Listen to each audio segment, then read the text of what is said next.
Good evening, dear friends. My name is Igor Yakovenko. In Kiev, it is now 21 hours even. As we agreed, we have a dear guest in our studio, Vitaly Portnikov, a Ukrainian journalist, a Ukrainian analyst. Vitaly, hello, glad to see you. Happy New Year. Hello, mutually. Well, the question is banal, because the results of the year is over. What was this year for you, 2025? What, from your point of view, was the main process this year? How is it radically different from all the previous ones, and maybe even the subsequent ones? Well, it seems to me that this is the year of Donald Trump. And moreover, we can say that it continues this year of Donald Trump, and for the first 7. So many events have already happened during this new year that it seems to me that few people think about the results of the past year. He somehow disappeared altogether as a factor.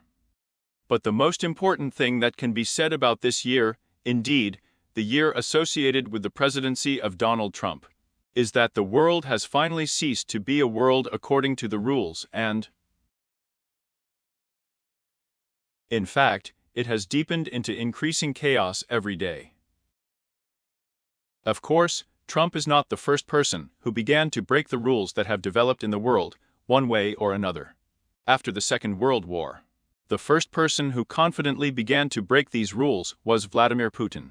And we can say that the annexation of Crimea in 2014 was one of such fundamental moments that changed the rules of the game.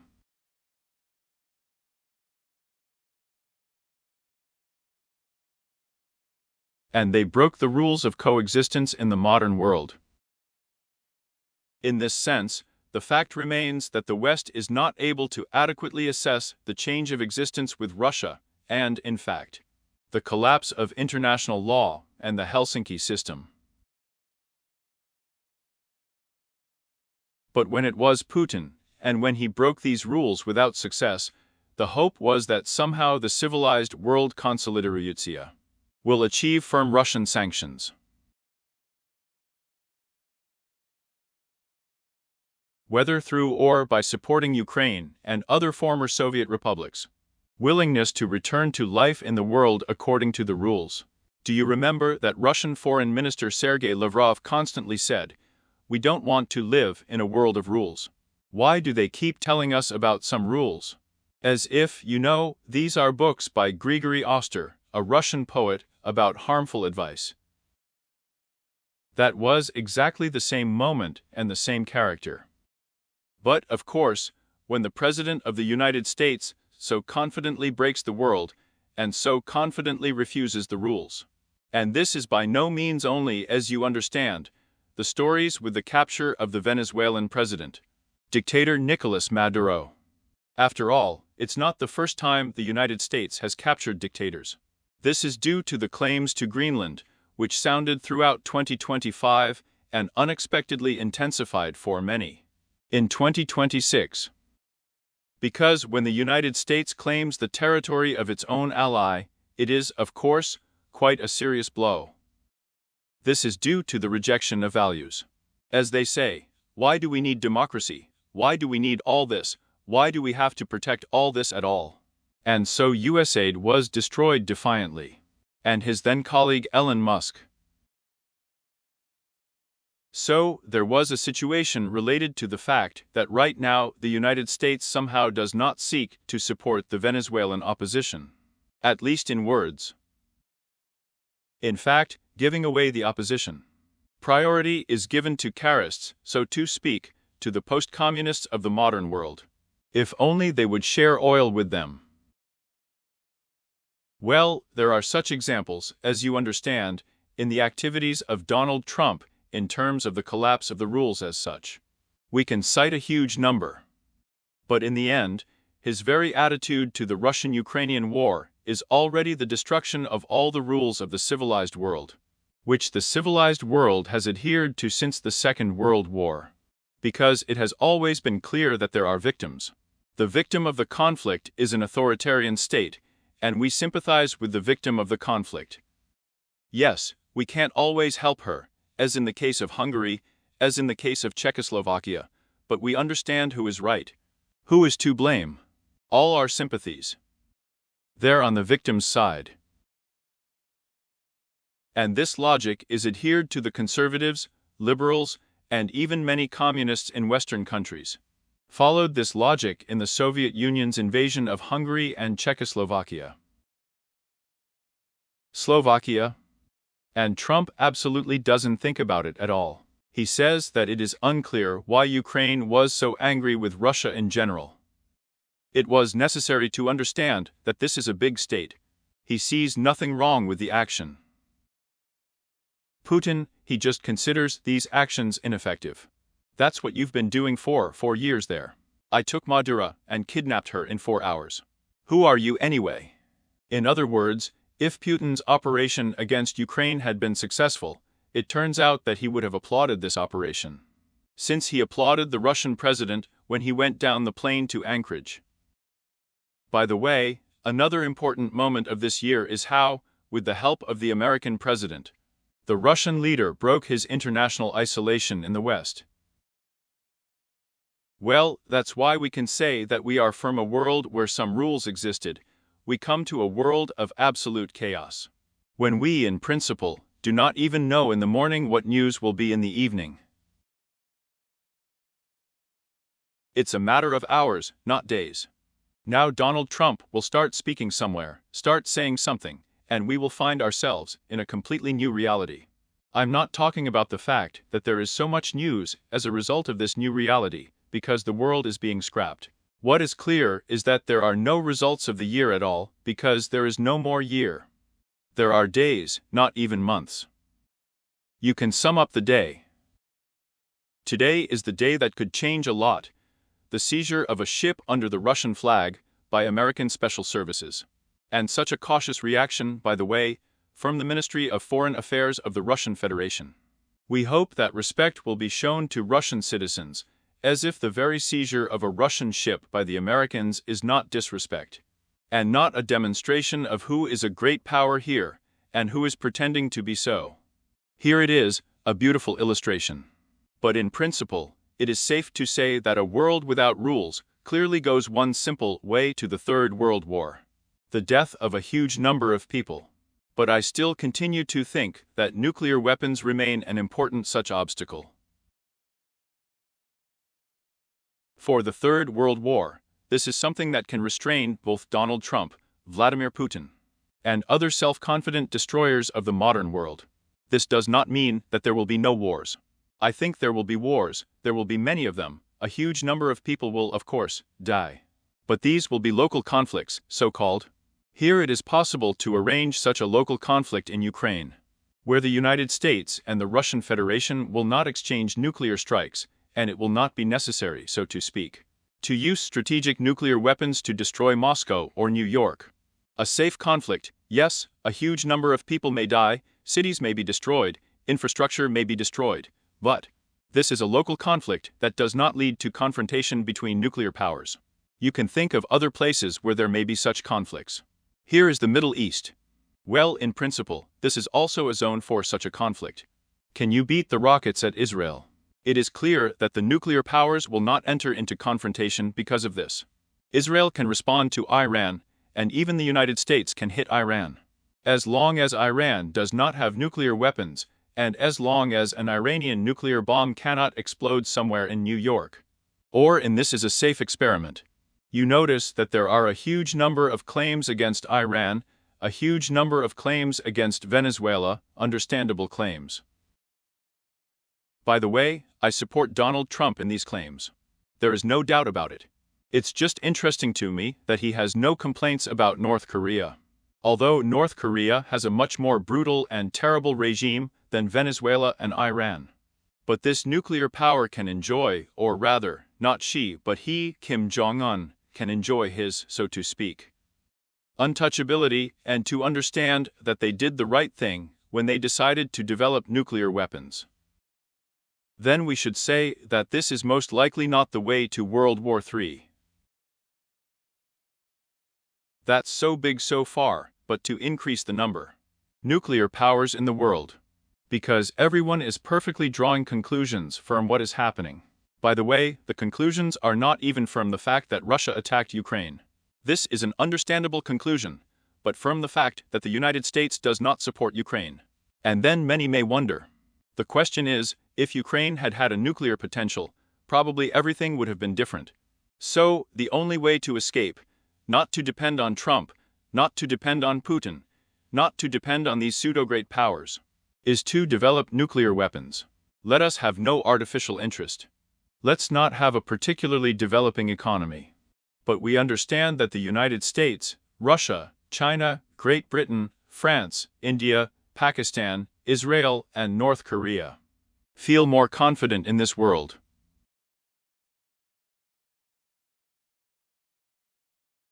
Here is a perfect answer to your question. In other words, nuclear weapons in this case do not protect against wars as such, but they protect against destruction.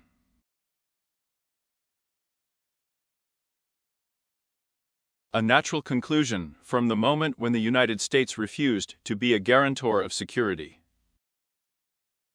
When the United States starts shouting, "Why do we have to be the world's policeman here at all? And who said that you are a world policeman?" Well, you're a world policeman, that's why. It is so that other countries do not want to have nuclear weapons, but know that you will come to their aid. And if you don't want to come to their aid, and say that you have enough of your own affairs here, then why should these other countries rely on you? Here is your answer to the question.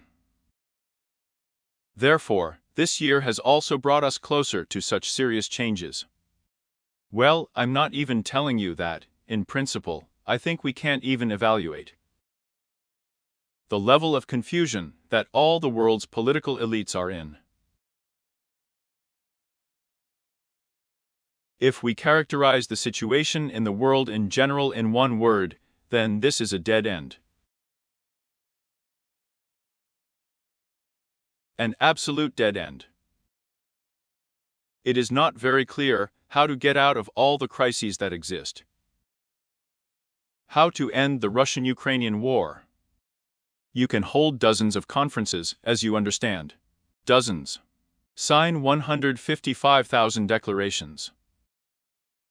But no one has any answer to the question of how it is really possible to end the Russian-Ukrainian war, and how many years it takes for this to happen. Do you understand? Great, said Jared Kushner. That we have agreed on everything. We are closer than ever to agreements, but this does not mean that there will be peace. But this is a vivid characteristic of a dead end. Or yesterday's address of Federal Chancellor Friedrich Merz to Vladimir Zelensky. Yes, we are ready to provide you with security guarantees for everyone.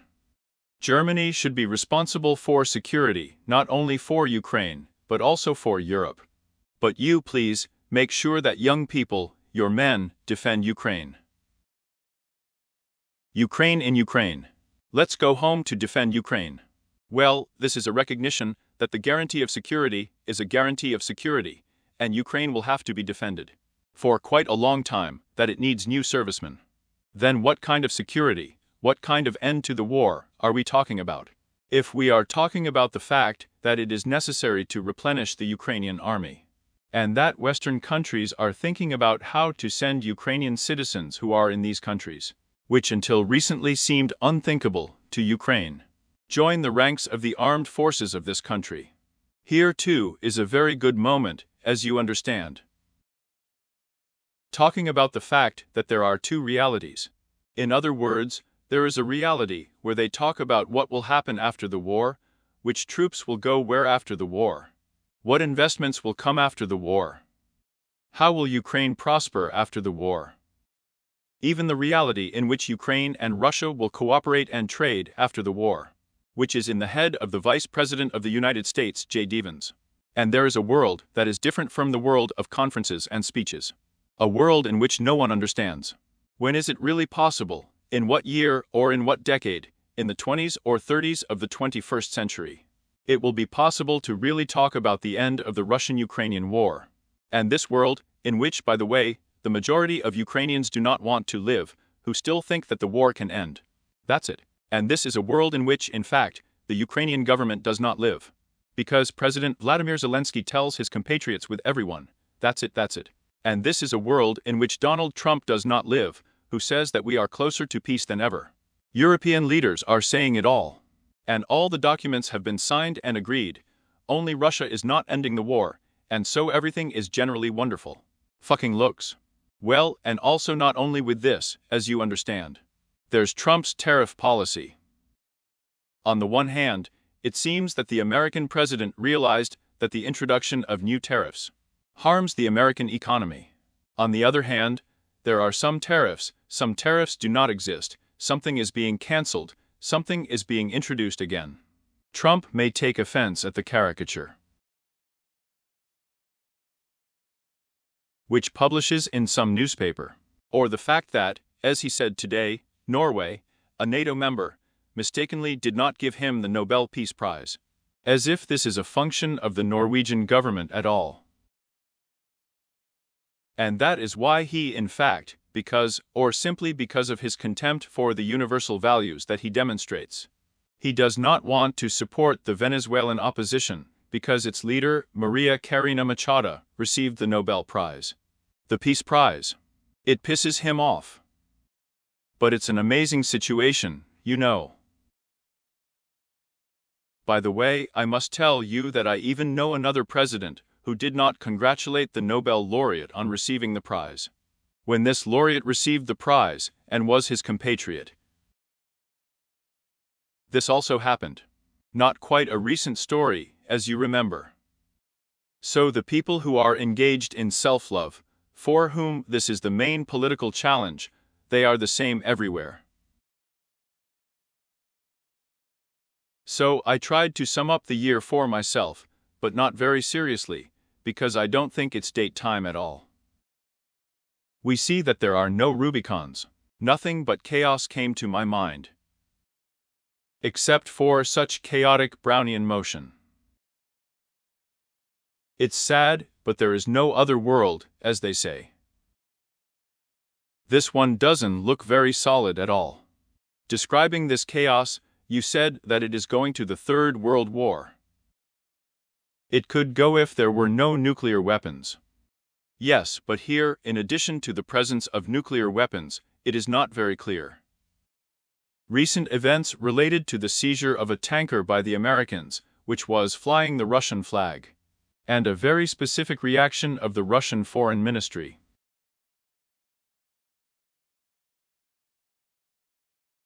The question arises, and who, in fact, will participate in this Third World War?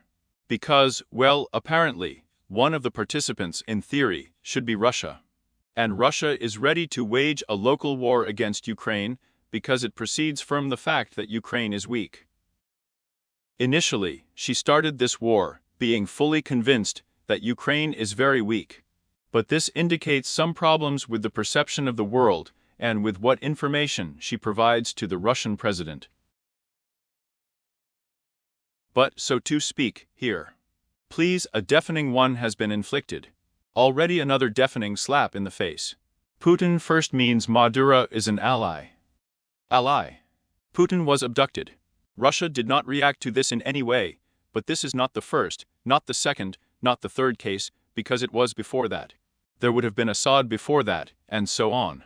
But Russia has not defended its ally. And now, just quite calmly, the American Special Services have occupied, so to speak, a tanker, which goes under the Russian flag. And the only thing, as you correctly said, the only thing, so to speak, was a plaintive squeak from the Russian Foreign Ministry. That is, there was no terrible roar. No. That's what I had a great desire to portray myself. So, the late Prigozhin and shout, Putin, where is Poseidon? Bring out Poseidon. Did he drown or something? Why, it is still the seat of the United States of America, there is no strait named after Stalin. Here, well, it's clear, so to speak, Prigozhin won't say anything anymore, but here's the question. He said that there is no need to play games with Russia, thus, so to speak, imitating Secretary of State Marco Rubio.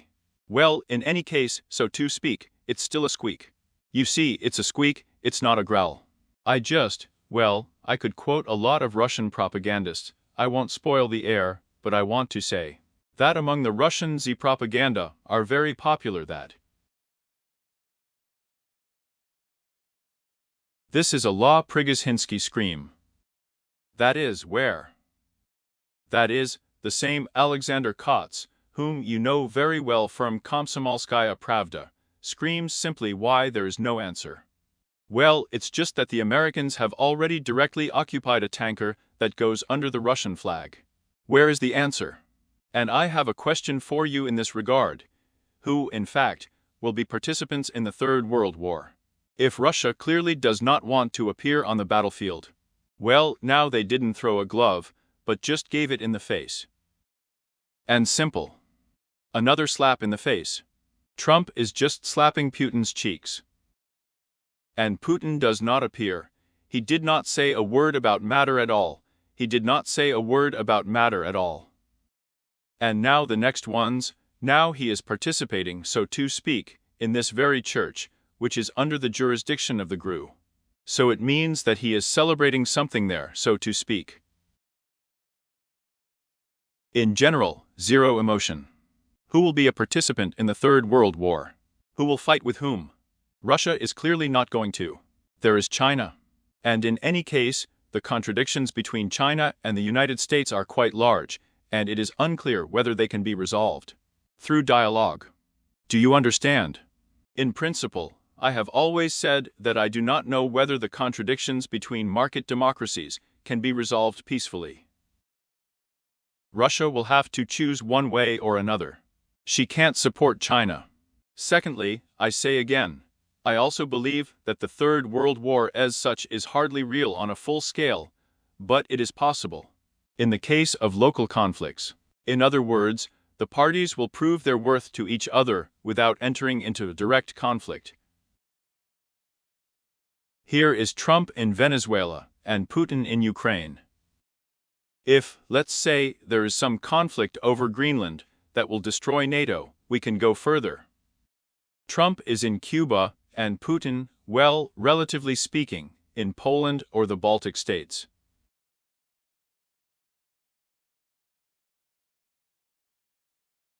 The main thing is that the other participant does not interfere. That's right.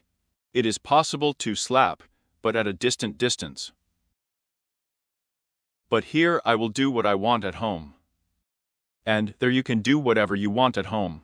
I am silent about Madura, and you please, be silent about Ukraine. You don't want to be silent, okay, but you're not fighting there anyway. This, I think, the essence of these conflicts. I just see the conditional Third World War as a chain of local conflicts.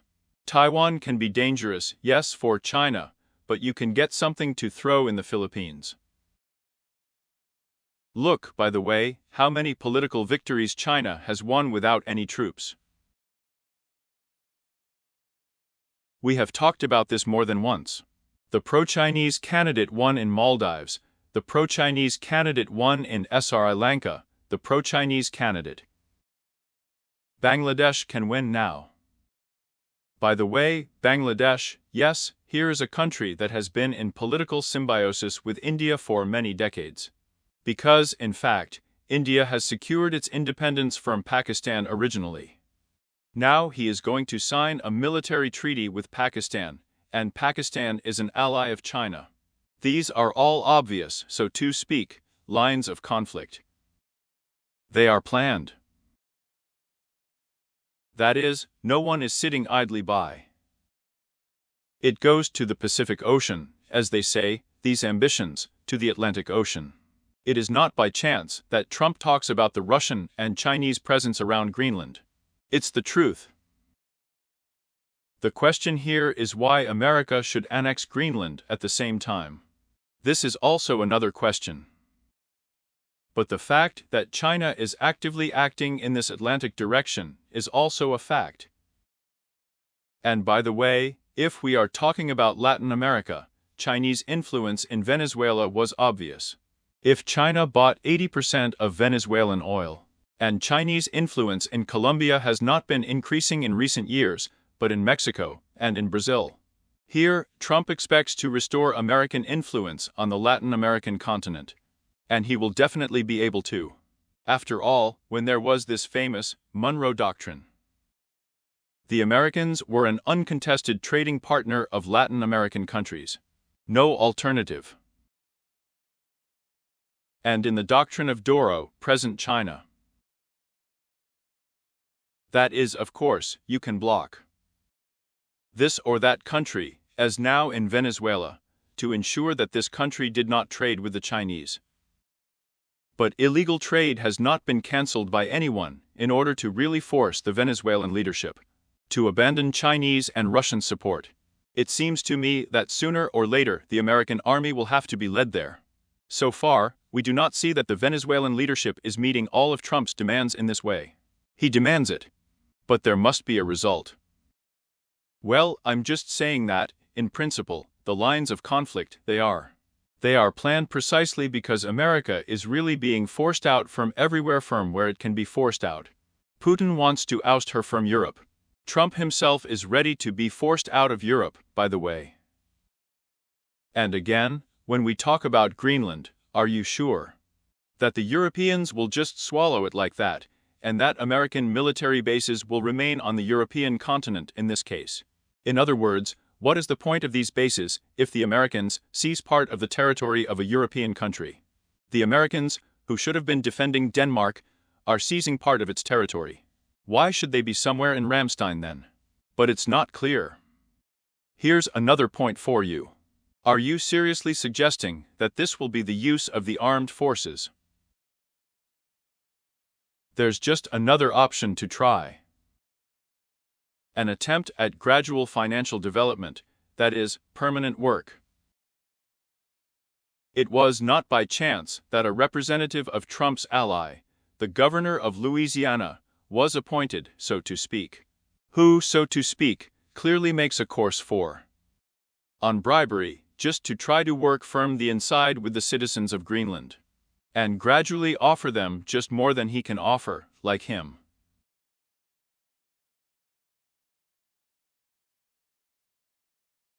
He says America has more to offer citizens of Greenland than Europe. Well, look, this is the same logic that guided Putin in connection with Ukraine. He was constantly trying to bribe her. And it all ended in a big war.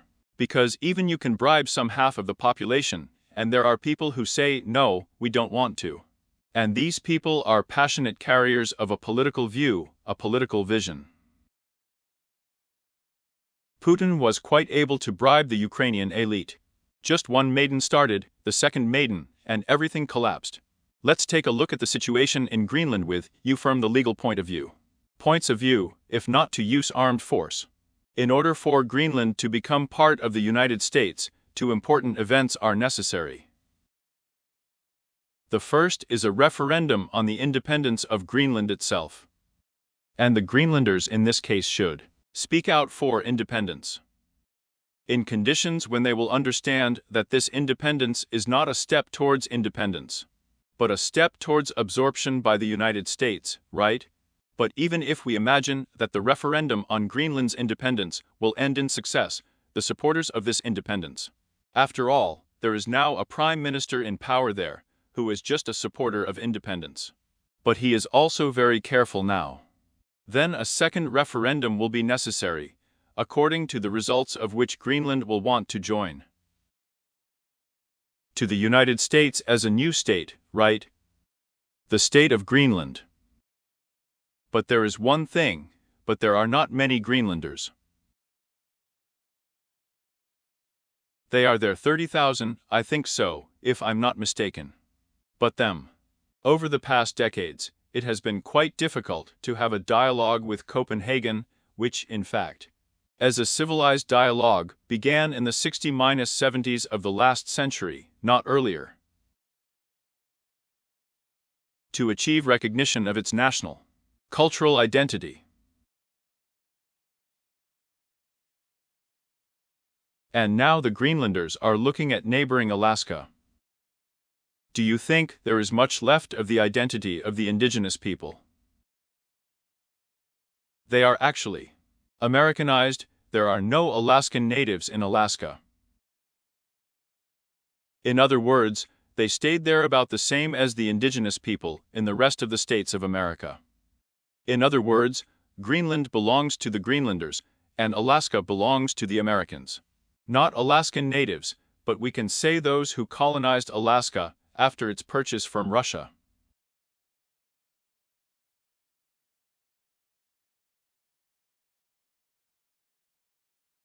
Trump and the company are not even making the slightest attempt. The people of Greenland, that their identity will be preserved.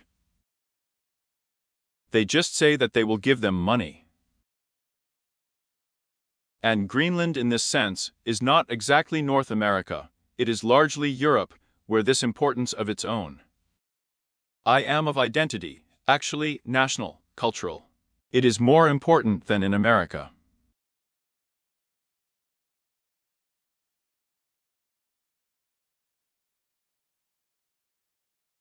Here's the answer to your question. There are two options here. First of all, yes, indeed, the conviction of Trump and his representative that obtaining an American passport is such a great event in everyone's life.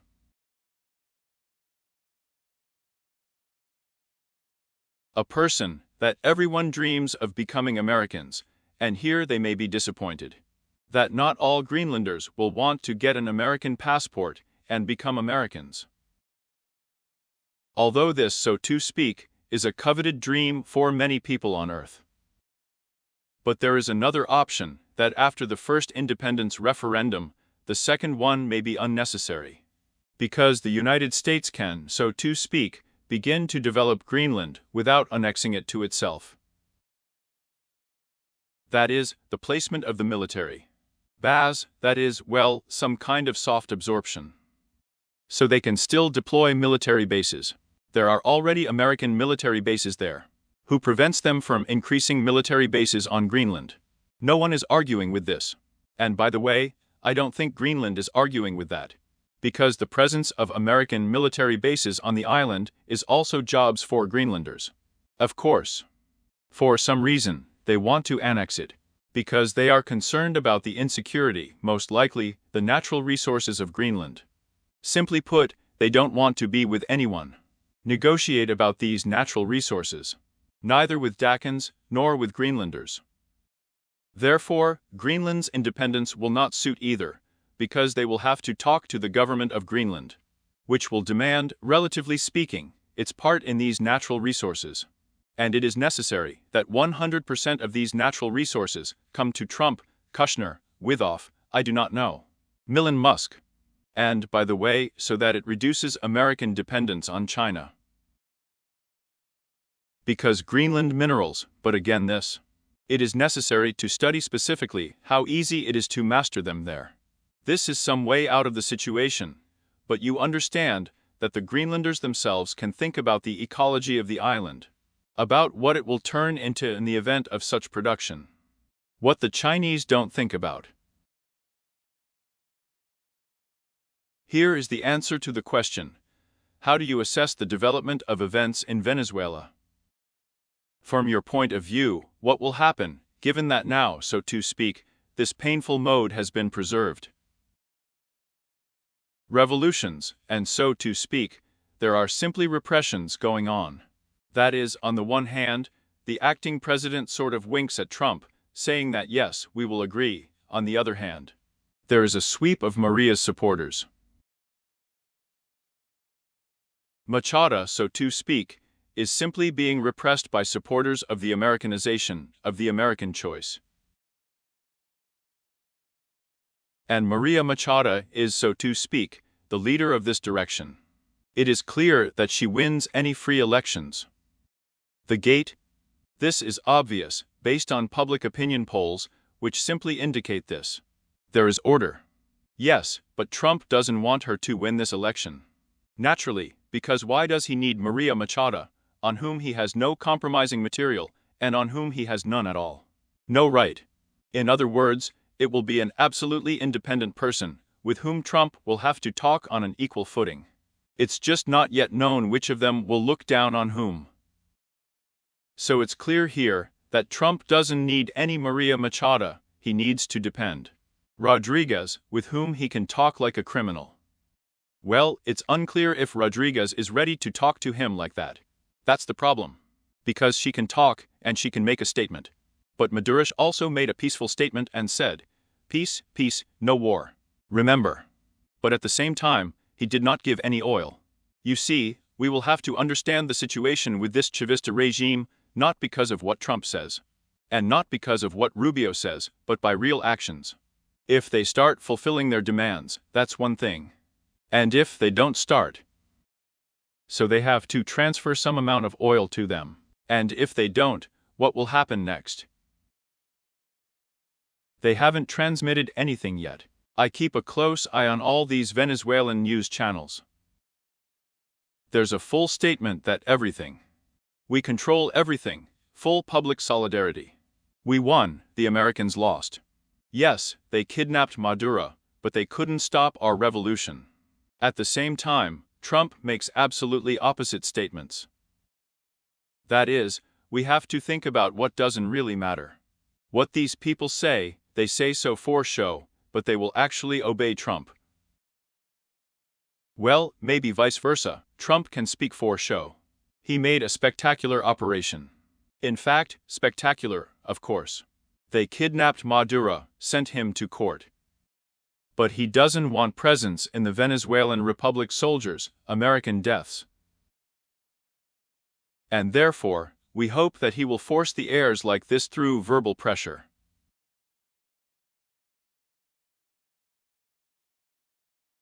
Maduro obey. But this may turn out to be absolutely an illusion. I'm not saying it's necessarily going to be an illusion. But he also hoped that Putin would come to an agreement with him, right? And Putin somehow did not agree with him. But he talks by the way too. The thing is that Rodriguez winks, but nothing to negotiate. When you say that Venezuela does not transfer its richest oil fields to the United States of America,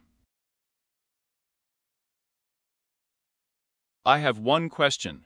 Does Trump have the capacity to transfer these deposits too?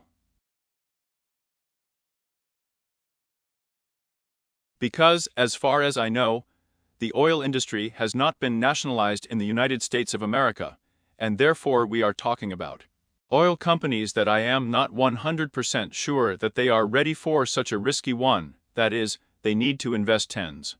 Most likely, maybe even hundreds of billions of dollars in order for this issue not to be resolved. Not in a month, not in a year. Yes, and that's why I just didn't follow, and I don't have any source of information. And what, in fact, do the leading American oil companies say about this? They don't say anything that they introduced Trump. In my opinion, someone spoke out from Chevron that they are ready to invest some money there. But again, they don't want to get a field now, but a specific oil that is being extracted. Do you understand? And then, there is another question. There is a debt to Venezuela and China. It's a real debt, is the international recognized debt. They have been giving away oil for a long time. It's not like China is just buying oil to Venezuela. They give away oil for a long time. But if they don't repay the debt, what will it look like? Who will give it away? The United States. Well, that's the real question. Well, that is, I have a lot of such questions. I say again, it's not a question of tanks, because it can find the capacity for the amount of oil that Trump requires from Venezuela, just so that they are given a specific amount of oil, and he will sell it, and this money, so to speak, will go to the development of Venezuela. Or what? Or into the pocket of the Americans. I think the second one. In other words, in my opinion, no one is thinking about the development of the investor now. With the exception of Machado, who can think that anything, but only she does not have the opportunity to realize it. But today there is not, it is unknown how it will look further. You see, everything changes very quickly. We see the reality of the pre-revolutionary situation in Iran. The protesters are already seizing entire cities. Even a week or two ago, it was difficult to even think about it. Therefore, the situation in Venezuela can destroy the Iranian regime without hitting the Chevist regime with a ricochet. So it can be. Let's fast forward to Ukraine for a moment. It's just this. The personnel revolution, just some tectonic shifts that have occurred recently, make you think about the content, about the meaning, about the vector. Because indeed, Budanov, that is, a lieutenant general, a person with an absolutely independent rating, came to replace Ermak. So to speak.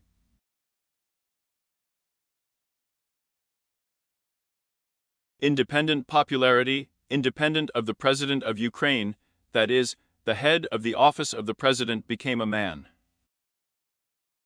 Which personally I do not know he does not have presidential ambitions, but is potentially always considered as one of the possible participants in the presidential race.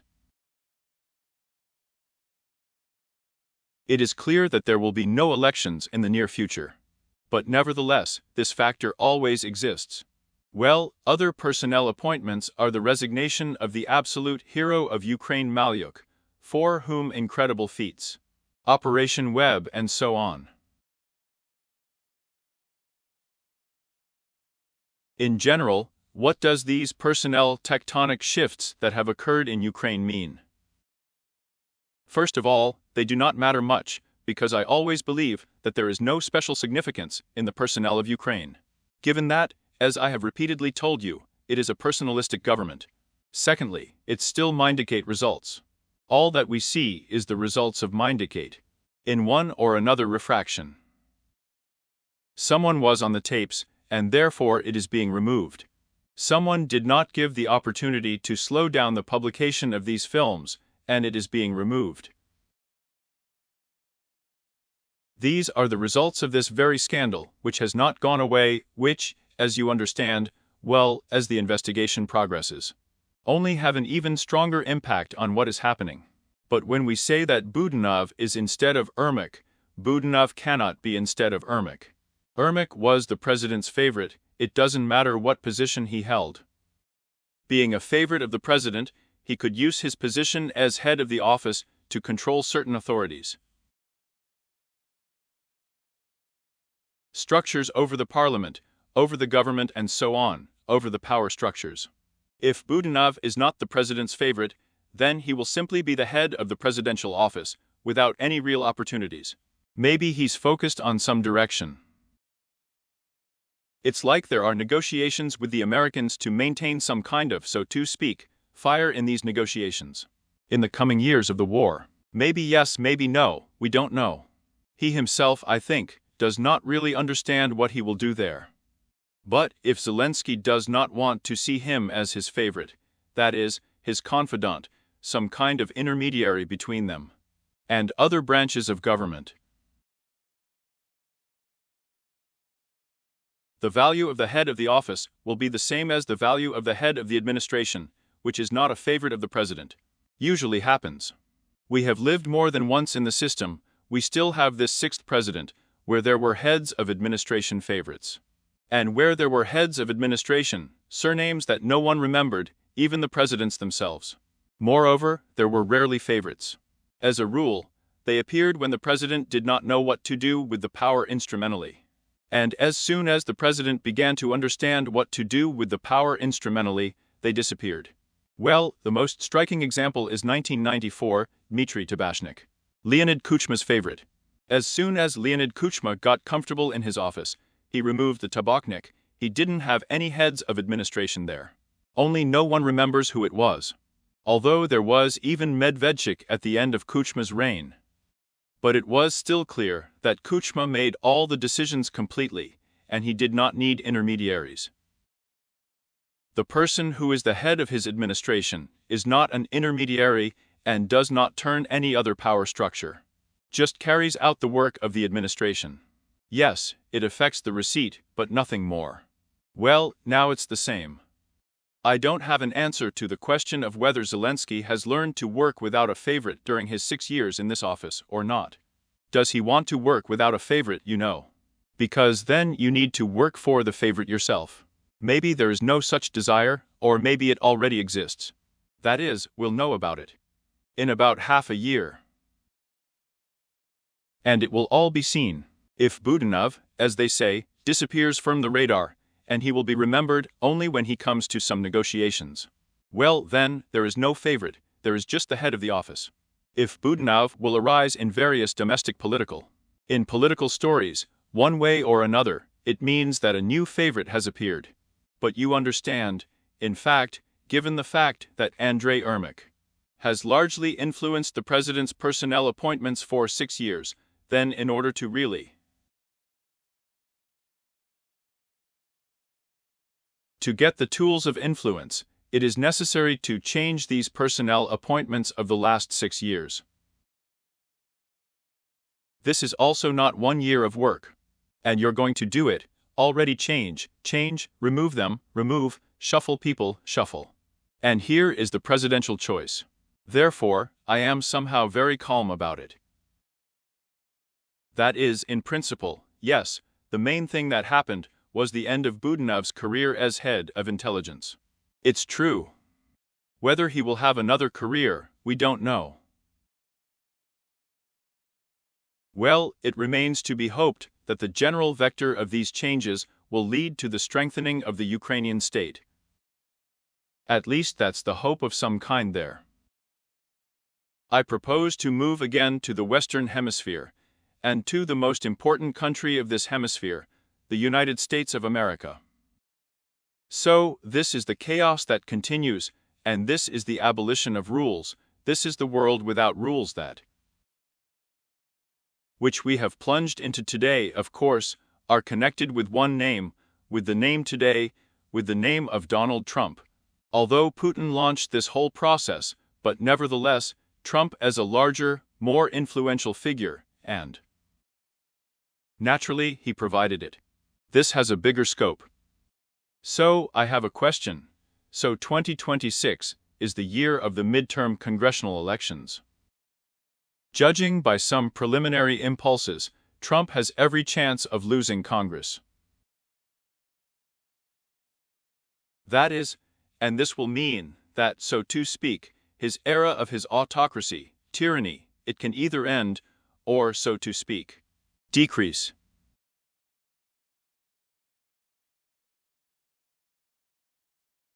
Because he will have something to do here, and then these same films Epstein, and there are numerous reasons for impeachment.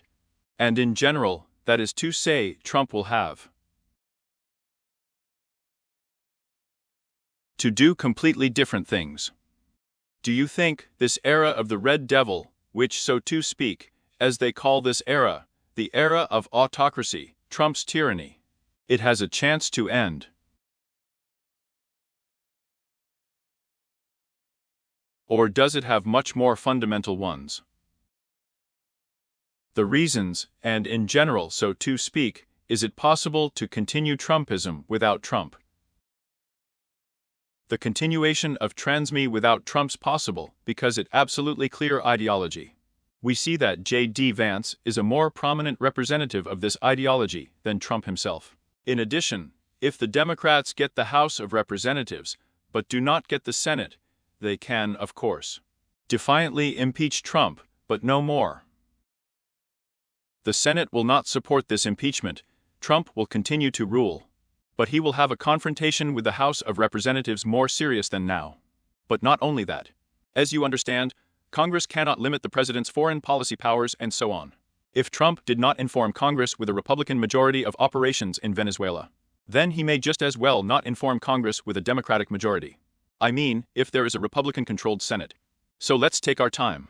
Let's wait for the real election results. It's almost a whole year. We are talking to you in January, and this will be in November. And the new Congress will begin its work in January 20th, 27. So let's just think real. Let's imagine an ideal option for the Democrats.